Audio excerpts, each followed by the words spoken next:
প্রিয় পঞ্চম শ্রেণীর শিক্ষার্থীরা, এসো পড়াশোনা করি চ্যানেলের পক্ষ থেকে তোমাদেরকে অনেক অনেক অভিনন্দন। আমরা আজকে তোমাদের গণিতের 2026 সালের নতুন বইয়ের 16 পৃষ্ঠার যে 10 নম্বর অঙ্কটা রয়েছে, আমরা এখান থেকে আজকে ক্লাস শুরু করছি। ইতিপূর্বে আমরা 9 পর্যন্ত করে ফেলেছি। যারা দেখোনি, আমরা ভিডিওর নিচে প্লে লিস্টের লিঙ্ক দিয়ে দিই, সেখান থেকে তোমরা দেখে নেবে। তো এখানে বলেছে, শফিক সাহেব তার নিজ গ্রামের দরিদ্র মানুষের মাঝে এতটি 500 টাকার নোট দান করলেন। তিনি মোট কত টাকা দান করলেন? তো এই অঙ্কটা দেখো, করার সিস্টেম যেটা, সেটা হচ্ছে একটা 500 টাকার নোটের আসলে ভ্যালু বা মান কত সেটা আগে আমাদের নির্ধারণ করতে হবে। তো আমি যদি এইভাবে লিখি যে একটি 500 টাকার নোট সমান, এটা হচ্ছে যে কয়টি গুণন কত টাকার নোট, তাহলে এই হচ্ছে এটা গুণ করে আমরা পাবো কত, 500 টাকা। আচ্ছা, এখন দেখো এখানে মোট 750টা, তাহলে অতএব 750টি 500 টাকার নোট সমান, তাহলে এখানে আমরা একটি 500 টাকার নোটে যদি 1 গুণন 500 করি, তাহলে 750টা 500 টাকার নোটে হবে দেখো 750 গুণন 500। অর্থাৎ এই যে এই 500কে আমরা জাস্ট, যেহেতু এটা ঠিক আছে, এটা আসবে না, একের নিচে আমরা এটা বের করেছি, এটা দিয়ে গুণ করলে কিন্তু আমরা রেজাল্টটা পেয়ে যাব। তো এই গুণনটা দেখো মৌখিক ভাবে করা যায়। এখানে লাস্টে 3টা শূন্য আগে বসিয়ে দেওয়া যায়, তারপরে এইটা 5 দিয়ে গুণ করতে হবে। এই যে 5 5 25-এর 5, হাতে 2, 5 7 35, 36, 37। তো একক দশক শতক হাজার 3,75,000 টাকা। তো এটি কিন্তু অ্যান্সার। আমরা জাস্ট একটু চেক করে দেখি। তো এই 750 গুণন 500, হ্যাঁ 37 প্লাস 750 গুণন 500। তো দেখো এই যে চলে আসছে 3,75,000, 375, 3টা শূন্য, 375, 3টা শূন্য। তো এটা একদম ছোট অঙ্ক, এটি কিন্তু আমাদের এই প্রশ্নের উত্তর। এরপর আমরা 11 নম্বরে যাব। 11, তো 11তে আছে দেখো, রাখি প্রতি মাসে এত টাকা সঞ্চয় করে, কততম মাসে তার সঞ্চিত টাকা এত টাকা অতিক্রম করবে? উত্তর ক্রমবাচক সংখ্যায় হবে। তো আমরা ডিরেক্ট ভাগও করতে পারি, অথবা আমরা এই যে মাস যেহেতু চেয়েছে, মাসটাকে দেখো ডানে ফেলে সাজাতে পারি এইভাবে, যে 950 টাকা সঞ্চয় করে, 950 টাকা সঞ্চয় করে কত প্রতি মাস, মানে হচ্ছে 1 মাসে। তাহলে এখানে ফার্স্টে আমাদের 1 টাকা বের করতে হবে। 1 টাকা সঞ্চয় করে, আমরা উপর নিচ করে দিলে এটা হবে উপরে, আর 950 যাবে নিচে। এরপরে এই টাকার নিচে আমাদের যেটা চাওয়া হয়েছে সেটা হচ্ছে 50,000। তো এই হচ্ছে 1 2 3, এই 50,000 টাকা সঞ্চয় করে, এটা এই উপরে চলে যাবে একের সাথে। 1 গুণন, এগুলোকে আমরা ঐকিক নিয়ম বলি, ভাগ হচ্ছে 950। তো এবার আমরা এটাকে ভাগ করে দেব। তো এই ভাগগুলো দেখা যাবে যে সাধারণত বিভাজ্য হবে না, অবশিষ্ট থাকবে। তো এই 50,000-কে আমরা 950 দিয়ে ভাগ করব। তো প্রথমে দেখো এতটুকু যাবে, 5,000 ভাগ যদি 950 দেই, তাহলে এটা মোটামুটি 5 বার দেওয়া যায়, 5। তাহলে 5 শূন্য শূন্য, 5 5 25-এর 5, হাতে 2, 5 9 45, 46, 47। এটা বিয়োগ করে হবে 5, হাতের এখানে 8, 8 আছে 10, হবে 2। এবার এই শূন্যটা আমরা কেটে নিলাম। তাহলে এখন আবারও যদি ভাগ করি,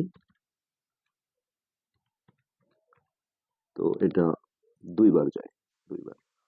2 বার দিলে দেখো 2 শূন্য শূন্য, 5 দুগুণে 10, শূন্য হাতে 1, 9 দুগুণে 18, আর 1 19। তাহলে 0 0, 9 আছে 15, হবে 6। আচ্ছা, ওকে। এবার আমরা একটু দেখি ভাগটা আমাদের সঠিক আছে কিনা। 52 গুণন 950 সমান যোগ ভাগ শেষ হচ্ছে 600। হ্যাঁ, ঠিক আছে। তার মানে দেখো 52 মাসে হচ্ছে যে তার কিন্তু 50,000 টাকা জমা হবে না। হ্যাঁ, যদি হতো তাহলে এটা ভাগশেষটা 0 আসতো, ভাগটা মিলে যেত।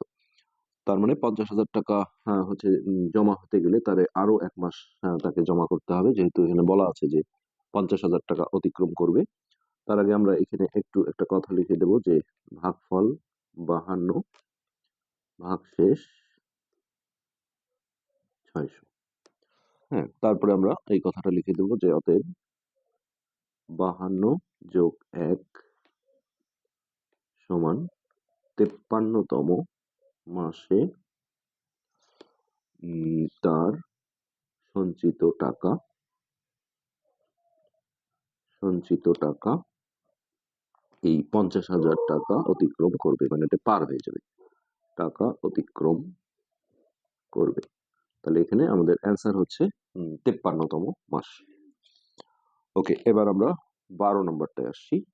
12 নম্বরে যেটা আছে সেটা হচ্ছে এরকম যে আসাদ মুরগির খামার করার জন্য এতটা ব্রয়লার মুরগি এত টাকা দরে ক্রয় করলো, এতে তার কত টাকা খরচ হলো। দরে মানে হচ্ছে একটা মুরগির দাম বা ক্রয় মূল্য। তো আমরা সিম্পলি যদি এইভাবে লিখি যে একটি মুরগির দামও লিখতে পারো অথবা ক্রয় মূল্য লিখতে পারো। একটি মুরগির দাম হচ্ছে 225 টাকা। তো সে দেখো মুরগি কিনলো কটা, 345টা, তাহলে অতএব 345। তো একের নিচে যখন আমরা অন্য কোনো সংখ্যা বের করি এটা অবশ্যই গুণ হবে। তো গুণের সময় যে কোনো একটা আগে লেখা যাবে 225 গুণন 345 টাকা। তো এই গুণনটা তোমরা এখানে রাফে করে দিতে পারো, যে কোনো একটা উপরে লেখা যাবে 345 225। তাহলে 5 5 25 5 হাতে 2, 4 5 20 আর 2 22 2 হাতে 2, 3 5 15 16 17। এক ঘর কাটা, 2 দিয়ে গুণ, 5 দুগুণে 10 এর শূন্য হাতে 1, 4 দুগুণে 8 আর 1 9, আর 3 দুগুণে 6। এবার 2 ঘর শূন্য, 5 দুগুণে 10 এর শূন্য হাতে 1, 4 দুগুণে 8 আর 1 9, 3 দুগুণে 6 আর 1 7। 5 দুগুণে 10 এর শূন্য, 5 দুগুণে 10 এর শূন্য হাতে 1, 4 দুগুণে 8 আর 1 9, 3 দুগুণে 6। আর এখানে ছিল 5 দুগুণে 10 এর শূন্য হাতে 1, 4 দুগুণে 8 আর 1 9, 3 দুগুণে 6 হবে এটা 6। তাহলে 5 2 9 আর 7 16 6 হাতে 1, 9 আর 1 10 16 16 আর 1 17 7 হাতে 1 6 আর 1 7। সো এটা হচ্ছে 77,625 টাকা। তো এটাই আনসার। আমরা জাস্ট একটু দেখি গুণটা, 225 গুণন 345, সো 77,625 টাকা। ওকে, এবার আমরা লাস্ট আরো দুটো অঙ্ক রয়েছে, এগুলো আমরা এই পার্টেই শেষ করে ফেলি। এখানে দেখো 13 নম্বর অঙ্ক। 13, একটি আলমারিতে এতটা বই রাখা যায়, এরকম কতটি আলমারিতে এতটি বই রাখা যাবে। তো কতটি বই, তো আমরা দেখো বইয়ের সংখ্যাটাকে যদি ডানে ফেলি তাহলে আমরা এইভাবে লিখতে পারি যে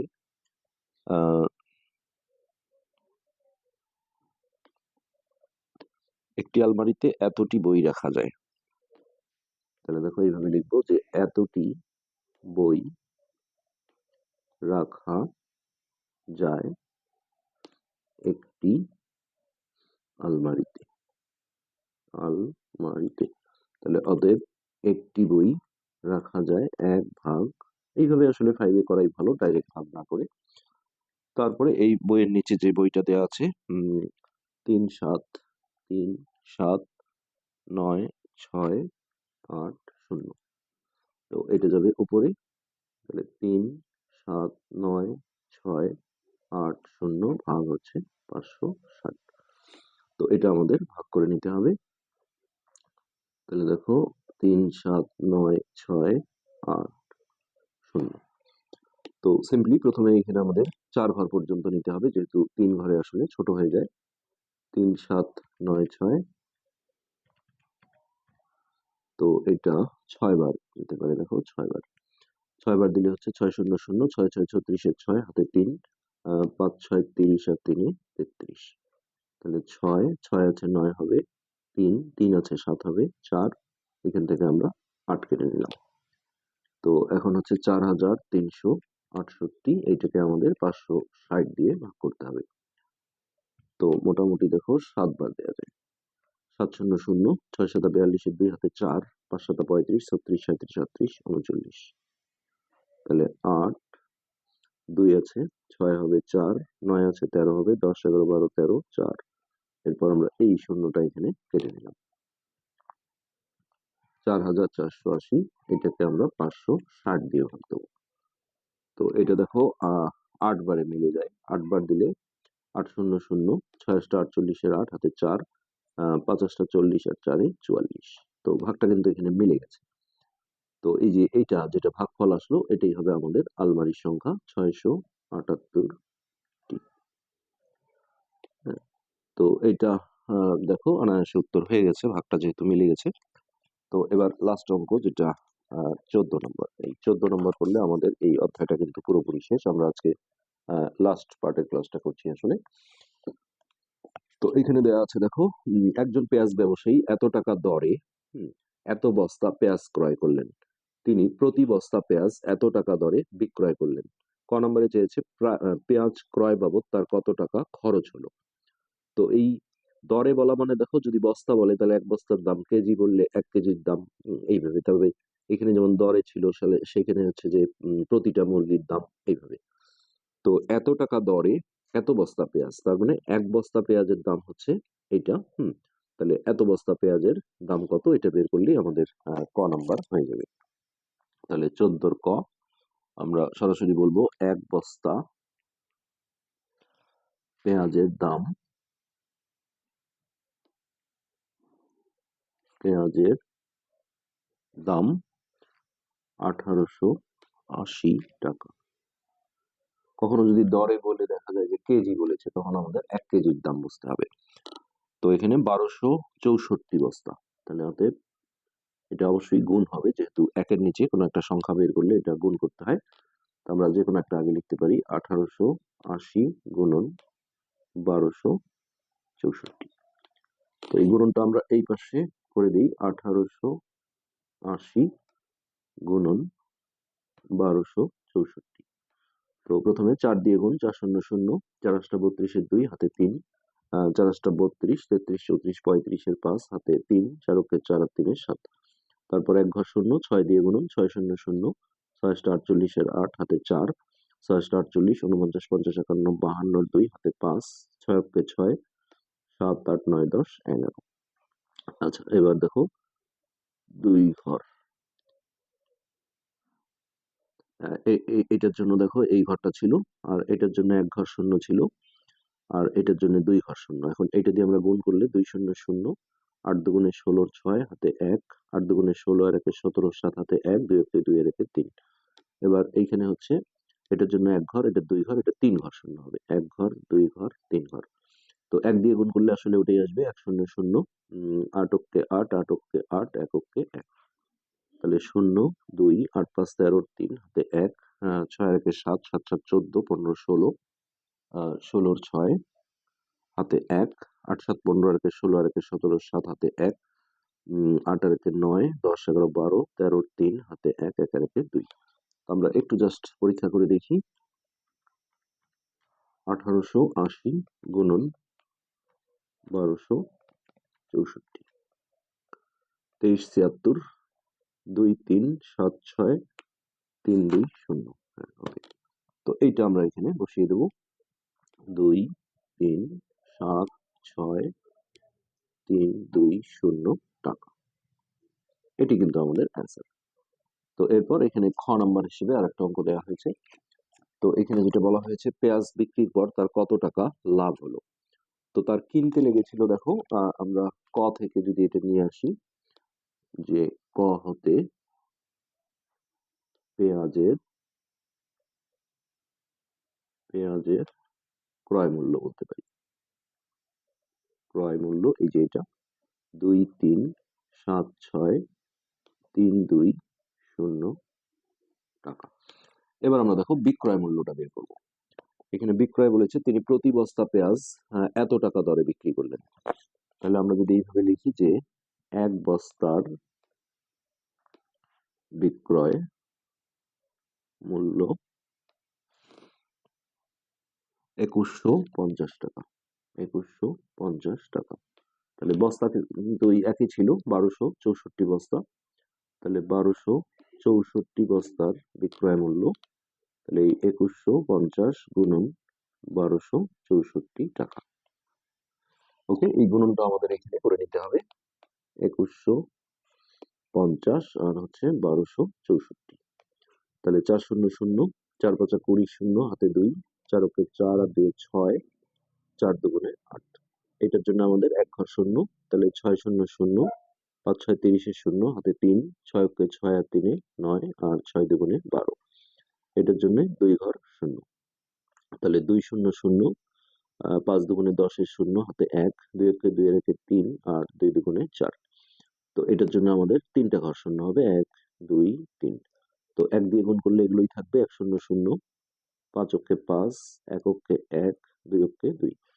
তাহলে 0, 0, 6, 17, 7 হাতে 1, 5, 3, 8, 9, 10 আর একে 11, 1 হাতে 1, 4 আর একে 5 আর একে 6, 6 আর হাতে রেখে 7, 2। তো এটা আমরা একটু গুণনটা চেক করে নেব।